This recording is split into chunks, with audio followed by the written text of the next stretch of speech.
तो भैया पडरौना की पावन धरती पर हमारे सारे भाई लोग, हमारा बहनें, और आज आज ये यहाँ पे इतना प्यार दुलार मिला लोगों का, तो बहुत ही बुरा खाना आनंदित हुआ। और रात के 9 बज रहे हैं और ये लोग 8 किलोमीटर दूरी से आए हुए हैं। तो भैया बताइए भैया जी। इतना ज्यादा भीड़ था कि हम लोग फोटो नहीं खिंचवा पाए, ना पर्सनली मिल पाए इनसे। इसी कारण वजह से हम लोग आए हैं। अभी हम लोग के कम से कम 30-40 लड़के फंसे हुए हैं बारिश की वजह से। किस जगह पर? और हम लोग इस समय पडरौना में मौजूद हैं, जो ट्रेन के पास हैं। और हम लोग बारिश में भीगते हुए अपने बड़े भैया से मिलने आए हैं। इनका आशीर्वाद हम लोग पे हमेशा बना रहे। इस वीडियो के माध्यम से बताना चाह रहा हूँ, समाज की जहाँ भी जरूरत पड़ेगी बुरा अखाड़ा वहाँ पर चलने का काम करेगा।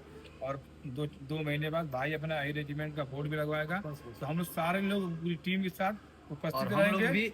जय श्री कृष्ण, राधे राधे। और हम लोग भी, हम बड़े भैया के फैन हैं हम लोग, और हमेशा कहीं ना कहीं जब भी भैया कहीं भी रहेंगे जरूर मौजूद रहेंगे हम लोग भी इनके साथ हमेशा। हमेशा जय